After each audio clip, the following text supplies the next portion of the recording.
Assalamualaikum warahmatullahi wabarakatuh. A'udzu billahi minasyaitonir rajim.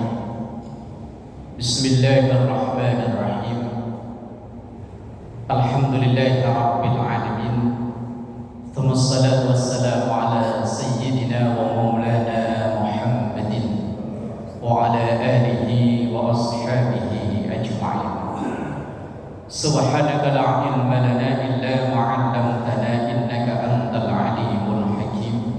Rabbi shrah li sadri wa yassir li amri wahlul 'uqdatam min lisani yafqahu qawli waj'al li waziran min ahli.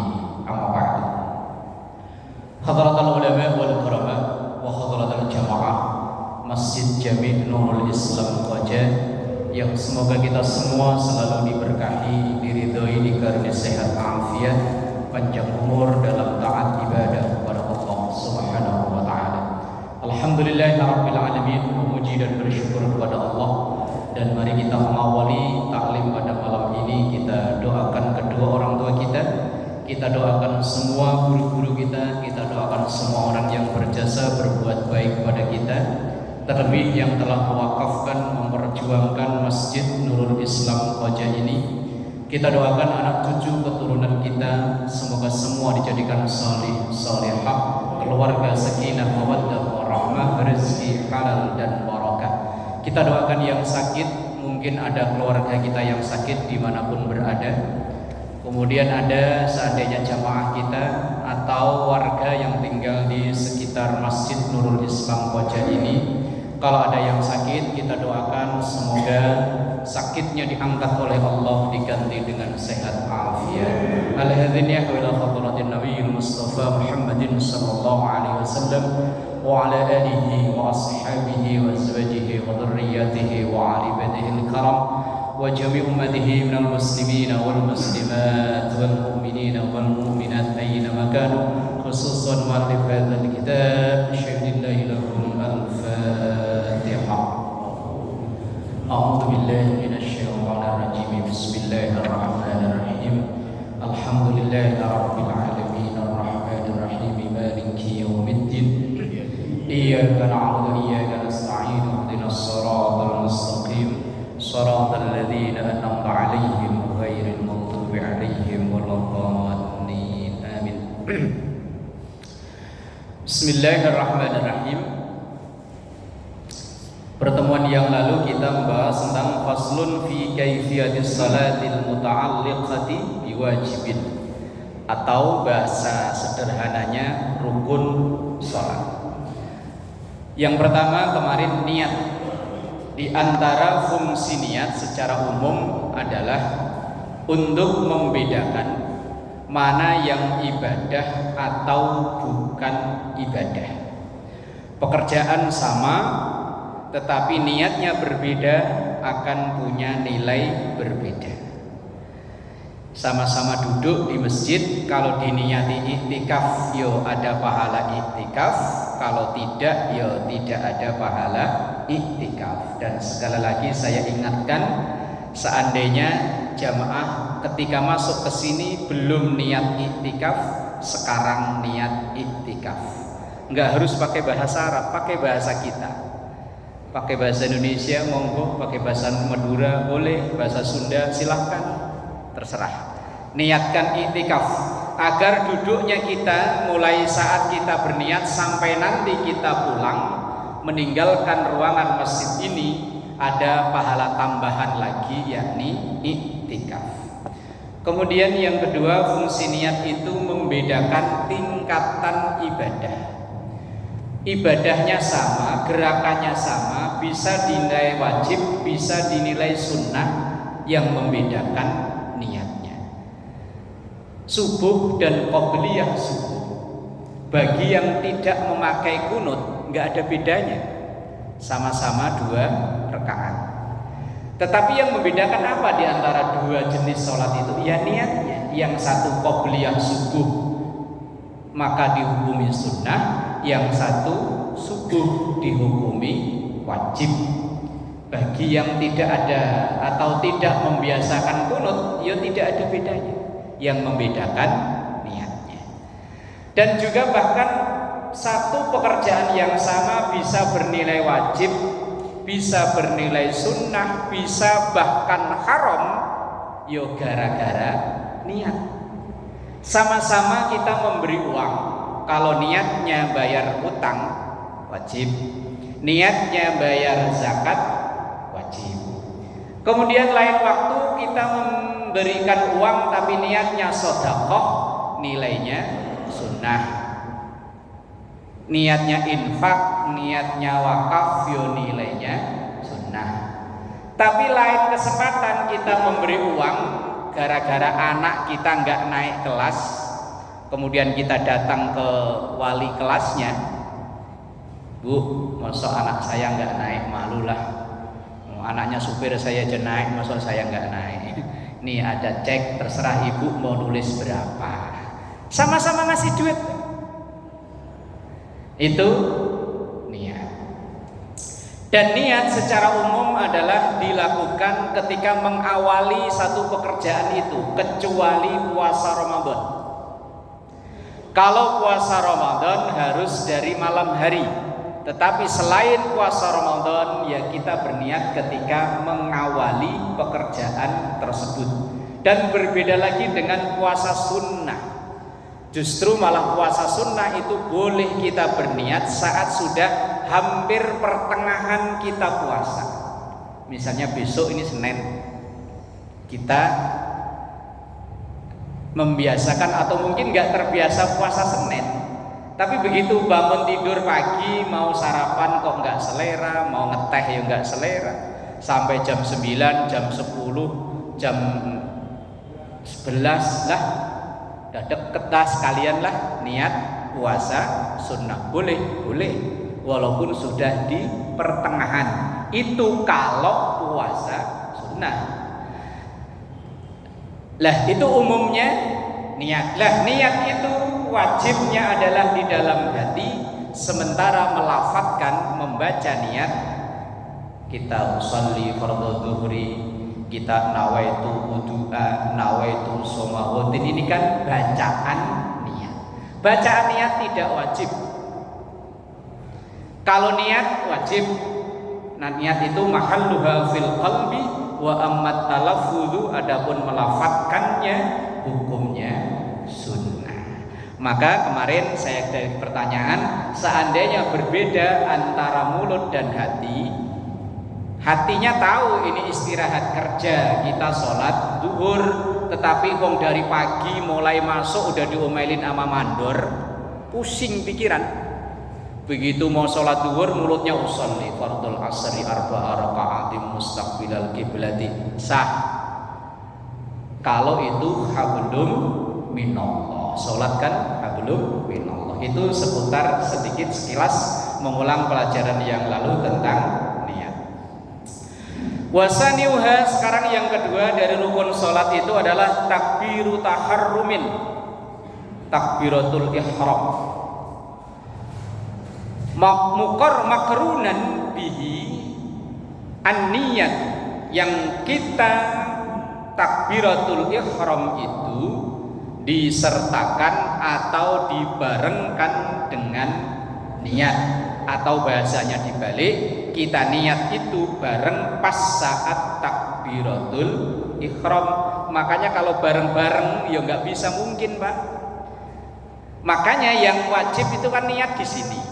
Sementara takbiratul ihram itu ucapan. Kalau dua-duanya ucapan ya nggak bisa, pasti ucapnya niat dulu, kemudian baru takbiratul ihram. Ketika mulut kita Allah, hati saya niat sholat maghrib 3 rakaat.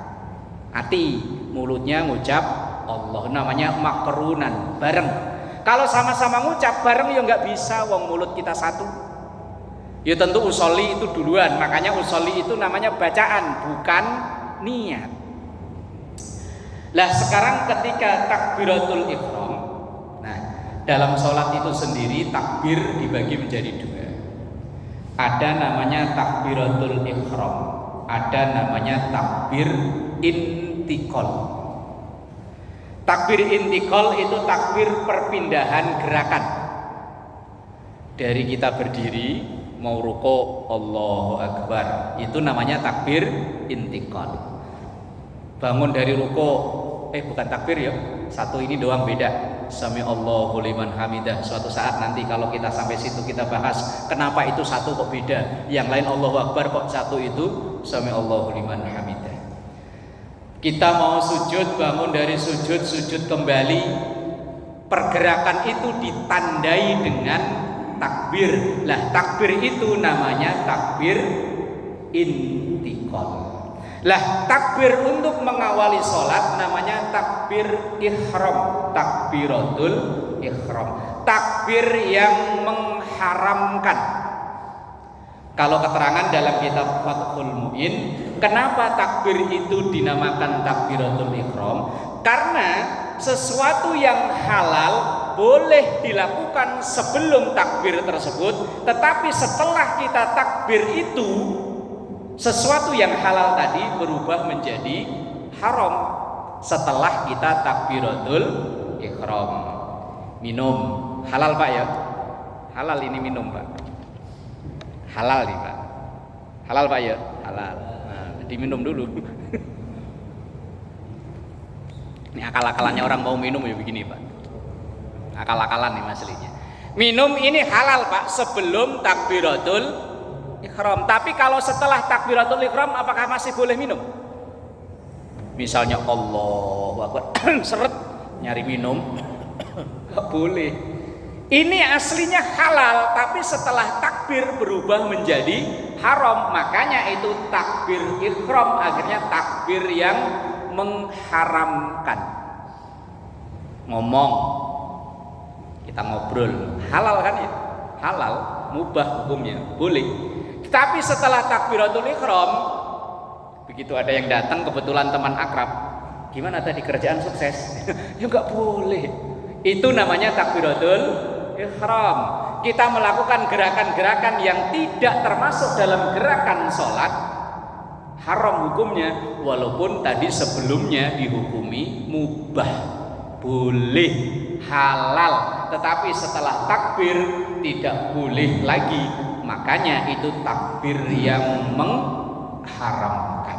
Maka sebelum takbiratul ihram kita baca niat pakai bahasa apa terserah. Wong belum takbiratul ihram. Kalau misalnya kita orang Jakarta, ya saya niat sholat maghrib 3 rakaat, boleh.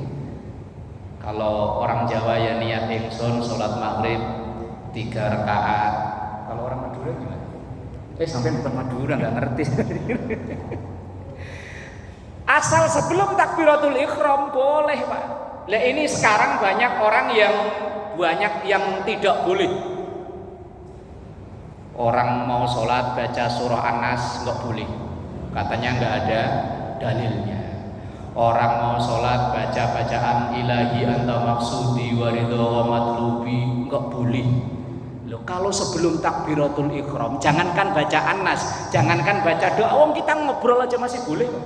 Kita main HP balesin WA masih boleh kalau belum takbiratul ihram. Lah kalau setelah takbiratul ihram itu baru tidak boleh. Itu namanya takbiratul ihram. Wa yata'ayyanu Allahu Akbar. Nah, ini nanti kita bahas tentang bagaimana cara melafadzkan Allahu Akbar yang benar. Karena banyak beredar di masyarakat kita yang mungkin karena awam, kurang pengetahuan, membaca takbir saja salah.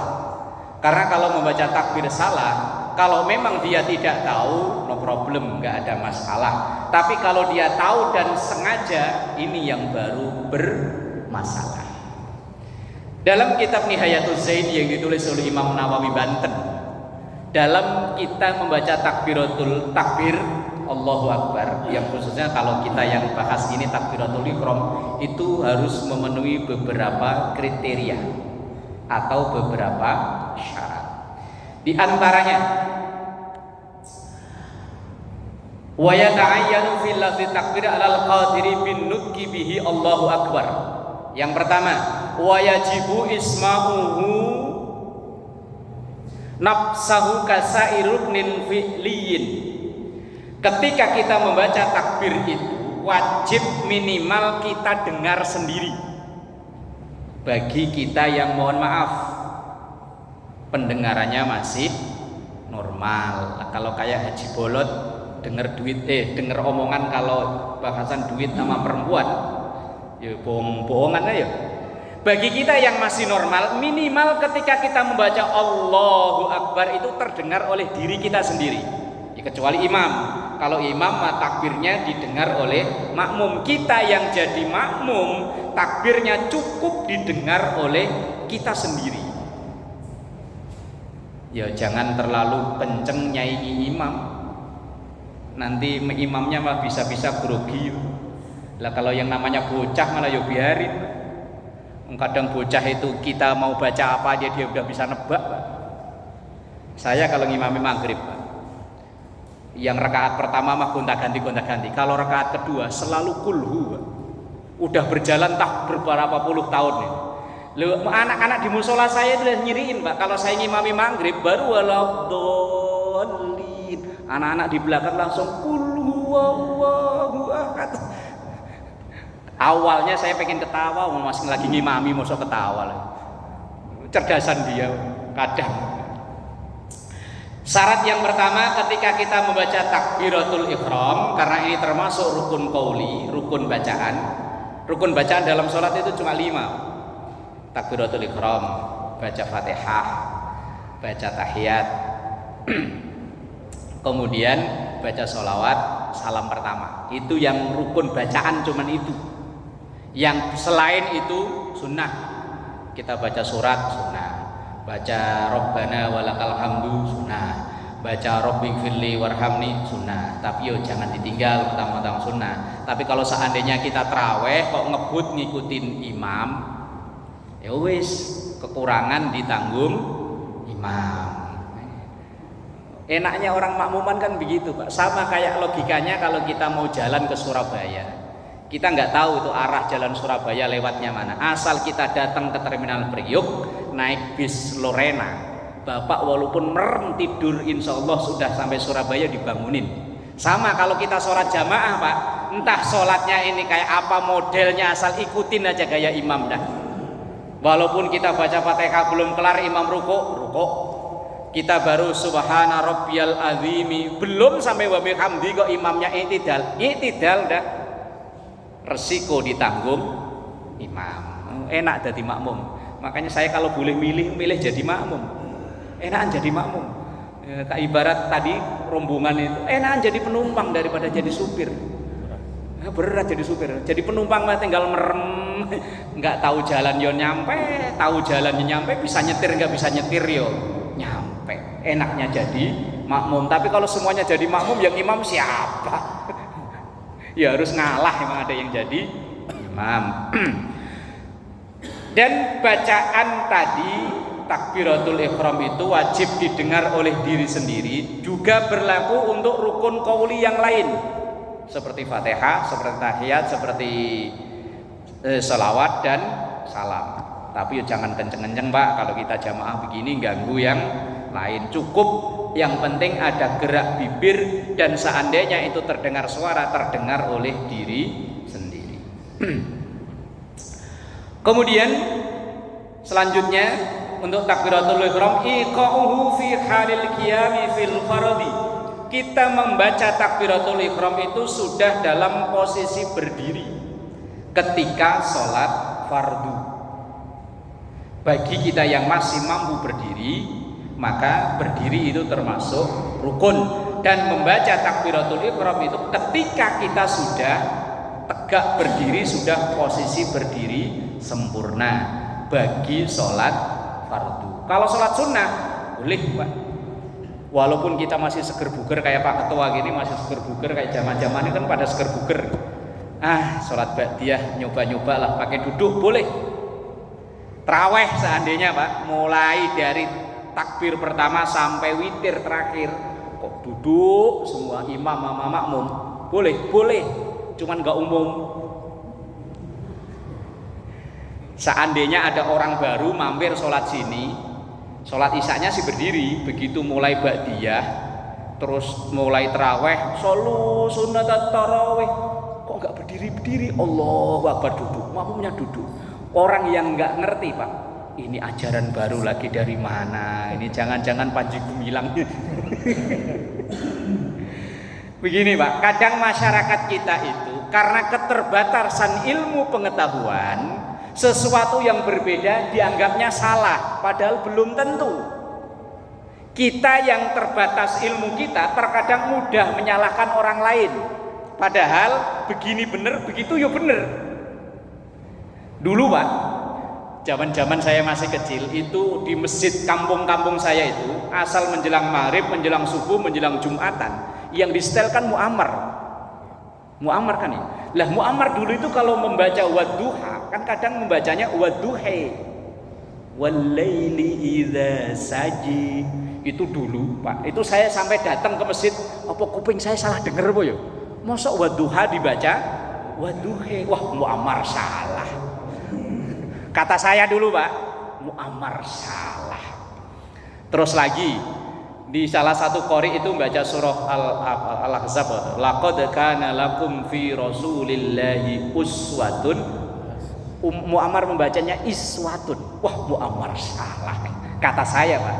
Tapi begitu saya masuk pesantren, dulu pernah ikut ngaji tentang qiraah, oh ternyata saya yang salah. Lah di masyarakat itu kadang begitu kok, contoh seandainya tadi, Pak. Tapi yo kalau saran saya, sesuatu yang tidak umum itu jangan dipaksakan, akan timbul masalah baru walaupun itu benar. Ini contoh lagi, Pak. Umumnya kita di Indonesia ini kalau sholat jenazah itu kan jenazahnya taruh depan nih. Ya, jenazahnya taruh depan kan? Itu menurut Bapak wajib nggak itu jenazah taruh depan? Enggak ya? Enggak apa wajib? Enggak. Coba seandainya, Pak, besok ada yang meninggal di sini, kebetulan orang yang meninggal itu enggak pernah ke masjid. Begitu nyolatin enggak taruh di depan, taruh di sono. Yakin keluarganya protes, Pak. Mentang-mentang bapak saya enggak pernah ke masjid nyolatin, enggak boleh di. Makanya sesuatu itu benar, tapi kalau enggak umum ada di masyarakat itu bikin masalah baru. Ya kadang makanya kalau kita melihat sesuatu yang berbeda, ya kita bijak dewasa. Oh mungkin ini benar, cuman saya belum tahu gitu loh. Makanya kita ngaji, kadang saya selipkan perbedaan-perbedaan itu yuk, biar kita itu tahu, biar enggak langsung wah salah ini, salah. Biar enggak begitu loh. Nah, seandainya kok Bapak ngelihat ada orang sholat masih seger buger, sholat sunnah dari takbir sampai salam kok duduk terus, bener, boleh. Tapi ya jangan nanya pahala itu urusan Allah. Pokoknya saya kalau ngaji fikih urusannya itu kan bener nggak bener, sah dan tidak sah, batal atau tidak, masalah pahala bukan bahasan fikih itu. Lah ketika membaca takbiratul ihram itu sudah dalam posisi berdiri. Yang selanjutnya etika atau cara membaca takbiratul ihram wa bil lughatil arabiyyati lil qadiri 'alaiha, dengan menggunakan bahasa Arab bagi orang yang mampu. Harus dengan bahasa Arab, enggak boleh diterjemahkan. Wah biar sholat itu resep, bagaimana kalau sholat itu dari awal sampai akhir saya baca dengan terjemah. Repot. Misalnya saya ngimami di sini, saya orang Jawa, memaksakan pakai bahasa Jawa. Gusti Allah ingkang Maha Ageng. Terus yang orang Sunda gimana? Gusti Allah nu ageng, itu ya. Ntar orang Padang Allah nan gadang, orang Betawi Allah gede banget. Repot. Gak boleh. Sholat itu adalah ibadah mahdhah. Yang ibadah mahdhah itu ada aturannya. Shollu kama ra'aitumuni usolli. Sholatlah engkau seperti engkau melihat aku sholat, kata Rasul. Lah kalau Rasulullah ke orang Arab, yo sholatnya pakai Arab, yo kita ikuti. Walaupun misalnya kita nggak seneng dengan orang Arab misalnya, Loh, mau tidak mau sholat harus takbiratul ihram Allahu Akbar dibaca dengan berbahasa Arab. Di sini Imam Nawawi menulis lil qadiri bagi orang yang mampu. Lah kalau nggak bisa, misalnya ada orang-orang yang benar-benar, tapi Pak, di Indonesia ini jangankan orang Islam Pak, orang nggak Islam aja kalau takbir pada bisa Pak ya. Loh, saya punya tetangga Pak non Muslim Pak, takbiran kita baca kalau hari Lebaran itu Pak, loh sampai apal, walillahil hamdu apal Pak. Wong karena rumahnya dekat musola. Loh, kalau Lebaran itu kan takbiran sampai subuh. Biar rumahnya ditutup, kan suara tetap masuk. Allahu Akbar, Allah. Bisa loh Pak, itu bukan orang Islam. Lah kecuali mungkin, mohon maaf ya, yang di Banten suku apa namanya? Badui. Misalnya yo, memang dia sama sekali belum pernah dengar, tapi dia baru masuk Islam. Mau masuk Islam. Lah kemudian dia sholat, nanya, sholat gimana cara? Semarang takbir itu gimana? Diajarin Allahu Akbar nggak bisa. Ya wis, pakai bahasamu aja. Itu bagi yang tidak mampu. Tapi kalau secara umum yo kita rata-rata yo mampu. Kemudian wa adamu maddi hamzatil jalalah. Nah ini tidak boleh memanjangkan huruf hamzah, huruf alif dalam lafzul jalalah, dalam lafaz Allah.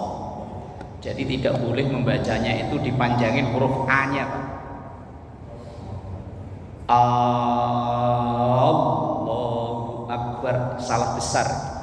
Kalau dia sengaja bisa dosa Pak. Tapi kalau orang yang nggak ngerti dan nggak sengaja, ya tadi no problem, nggak masalah. Kenapa itu kok nggak boleh?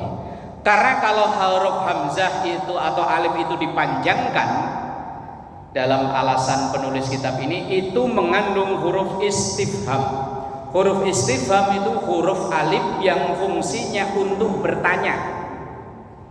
Misalnya kan a'adzartahum am lam tunzirhum la yu'minun.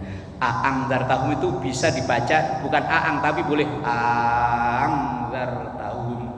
Lah, itu kalau dibaca Allahu itu terjemahannya bukan lagi Allah Maha Besar, tapi terjemahannya bener enggak Allah itu Maha Besar? Ada kata bener enggak itu? Kalau A-nya itu dipanjangin. Nah ini kalau kita takbir, kalau pengen dipanjangin, jangan dipanjangkan di huruf hamzahnya, tapi panjangkan di huruf lamnya, lam jalalahnya. Allah. Nah itu kan di lamnya kan. Nah, lam jalalah itu cara bacanya kan ada tafhim, ada tarkik, tapi ini pelajaran tajwid. Tafhim kalau huruf sebelumnya itu berharokat dhammah atau berharokat fathah, maka lamnya dibaca tebel Allah.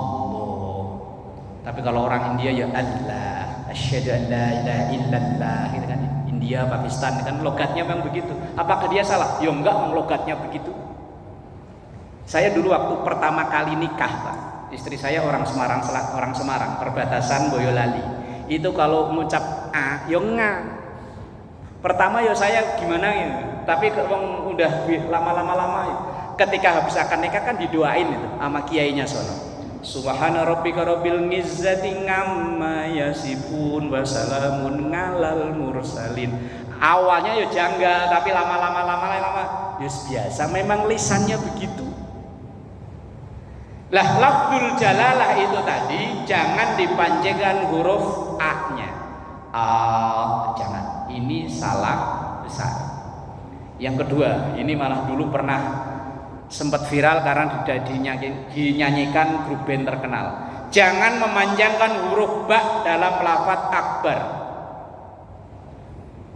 Dulu grup band Ungu apa siapa nyanyi ya? Yang takbir tapi dia salah pengucapan, tapi kayak diprotes sama entah dari mana yang protes, kemudian lagu itu dirubah. Itu apa namanya itu? Liriknya. Jangan sampai mengucapkan misalnya Allahu Akbar, salah, artinya berubah jauh. Kalau akbar pendek baknya itu artinya yang maha besar. Tapi kalau akbar baknya panjang itu artinya ini loh Pak. Kalau ini namanya tutup kan di atas. Lah yang bawah ini namanya apa? Yang bawah ini loh. Kalau panji orang bilang pantat panji ya. Lah kalau begini namanya apa ini? Ya pokoknya ini loh. Itu bahasa Arabnya akbar, baknya panjang. Nah, kalau yang punya anak, punya cucu namanya akbar. Kalau dipanggil akbar itu yang maha gede ini, besar. Tapi kalau akbar artinya tutup ini pantat. Betul. Salah besar Pak. Ini kadang anak-anak kita kalau lagi takbiran kan Allahu Akbar kan gitu ya.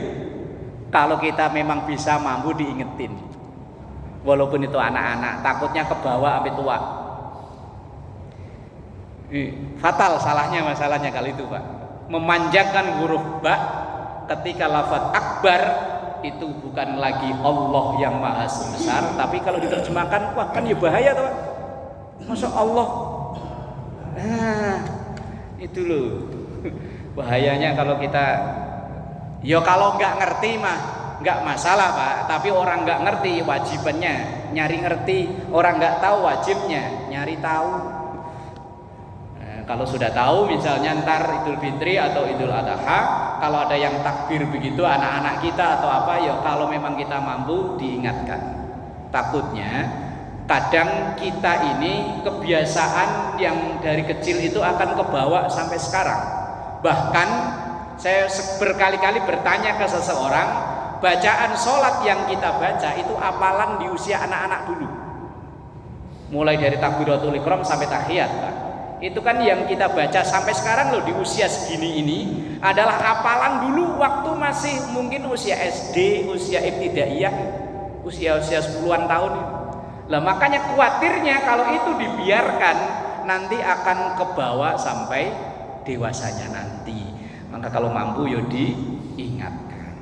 Nah ini takbir tadi, jangan memanjangkan huruf hamzah di lafaz Allah dan jangan memanjangkan huruf ba di lafaz akbar. Ini memang Imam Nawawi Banten bahas ini agak rinci ini. Kemudian yang selanjutnya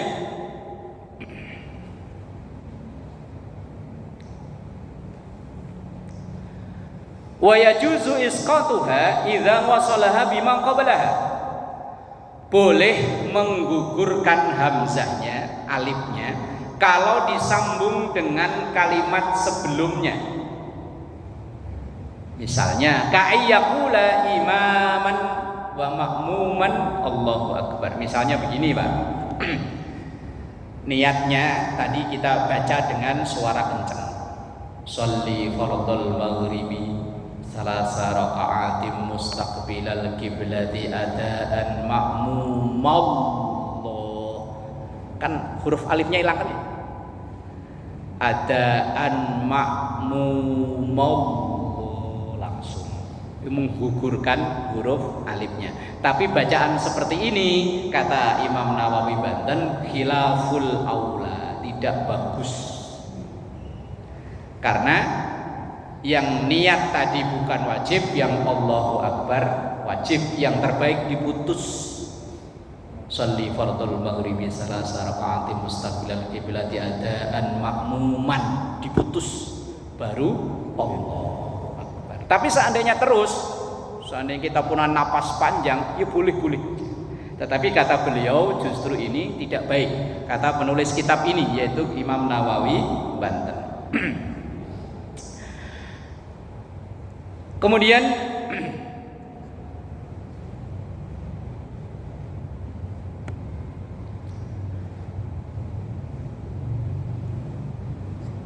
di dalam takbir itu tadi boleh membaca, tapi ini umum mudah kita lakukan, yaitu membaca jazam pada huruf ro dalam lafaz akbar. Kan jarang ya kita membaca Allahu Akbar, kan jarang ya malah. Ya umumnya kita membaca jazam, membaca sukun dalam huruf ra, Allahu Akbar.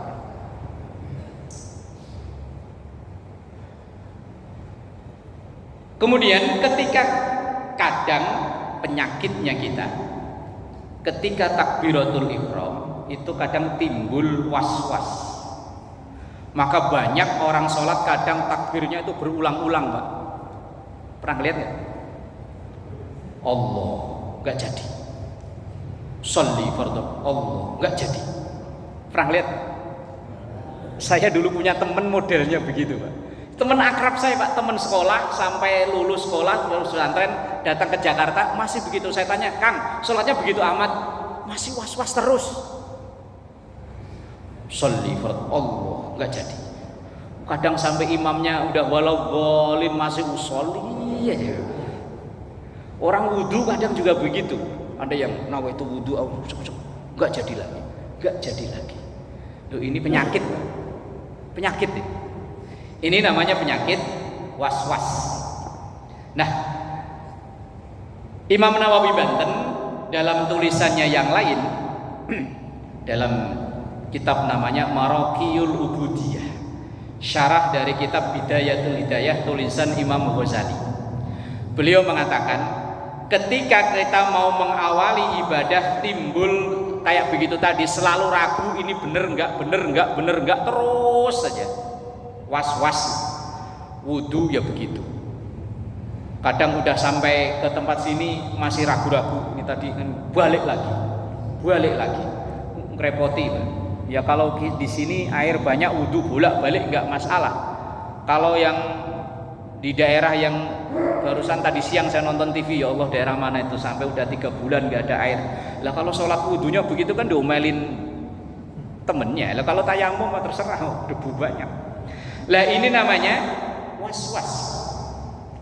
Dan Imam Nawawi Banten beliau menulis, ini saya kutipkan dalam kitab Maraqiyul Ubudiyah, bahwa setan, iblis itu kan nggak akan berhenti untuk goda kita, itu nggak akan berhenti. Hatta ketika kita di dalam sholat itu beliau nggak pernah berhenti, Pak, nggak pernah berhenti. Sampai ya kalau kita udah selesai, napas kita udah hilang dari tubuh kita, lah baru dia berhenti. Asal dia masih ada, nggak bakalan berhenti. Itu setan, iblis. Nah, Imam Nawawi Banten dalam karyanya yang lain, ini saya kutipkan dalam kitab Maraqiyul Ubudiyah, syarah dari matan Bidayatul Hidayah. Beliau mengatakan begini, Pak. Ini hanya sebagai tambahan ilmu pengetahuan, bahwa annal iblisa tis'atun minal walad. Iblis itu punya pasukan yang terdiri dari 9, apa namanya itu ya? Kalau kayak tentara itu kesatuan ini itu apa namanya? Batalion. Ya terserah, itulah, saya nggak begitu paham itu. Pokoknya iblis itu punya pasukan yang dibagi menjadi 9. Punya nama masing-masing, punya tugas masing-masing. Iblis musuh bebuyutan mulai dari zaman Nabi Adam. Yang pertama, faminhum, yang pertama namanya Khanzab, wa huwa al-muwaswisu fis sholati. Yang apa namanya? Batalion. Ya terserahlah Bapak ngasain apa. Pokoknya kelompok yang pertama ini namanya Khanzab. Tugasnya pokoknya gangguin orang sholat supaya timbul was-was saja. Namanya Khanzab. Pokoknya mulai dari takbiratul ihram udah digangguin sampai salam digangguin terus, Pak. Apalagi yang sholatnya sambil nunggu apa namanya, belanja online belum datang-datang. Yes. Ini saya kasih pertanyaan, Bapak jawabnya terserah dah. Misal Pak, atau bukan online, nah kita janjian sama orang. Kebetulan semalam dia nelpon, Pak besok Senin ada di rumah? Ada. Saya mau ke rumah ini, mau bayar utang yang dulu 30 juta sama Bapak. Wah 30 juta, sedep ya. Dari pagi kita tungguin nggak datang-datang, Pak. Begitu udah jam duhur kita bela-belain nggak jamaah ke masjid ke musola, nungguin yang mau bayar 30 juta. Jam 1 kita tungguin belum datang. Begitu kita sholat ambil wudhu takbir baru dapat 1 rakaat, di depan pintu ada, kenal banget kita suaranya, Pak, assalamualaikum. Ye. Sholatnya dikebut apa dibatalin?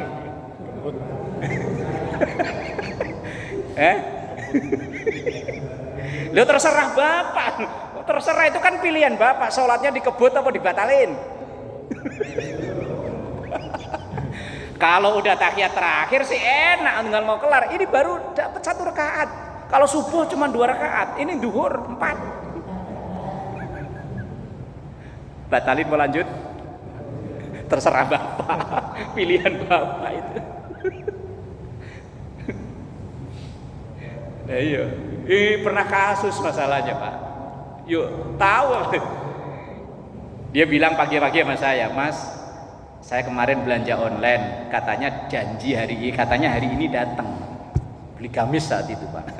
Ditungguin sampai duhur nggak datang-datang. Begitu jam 1 dia sholat dapat 1 rakaat, titit paket. Sholatnya saya lihat yuk dilanjutin, Pak, cuman ya itu ekspres, langsung udah masih pakai mukena keluar. Ya Allah, konzap tepuk tangan kalau gitu, Pak. Wih, sukses. sukses. Wallahu a'lam bishawab. Insyaallah sambung pertemuan berikutnya. Al-Fatihah. A'udzubillahi minasyaitonir rajim. Bismillahirrahmanirrahim. Alhamdulillahirabbil alamin. Iyyaka na'budu wa iyyaka nasta'in. Ihdinas siratal mustaqim. Shiratal ladzina an'amta 'alaihim.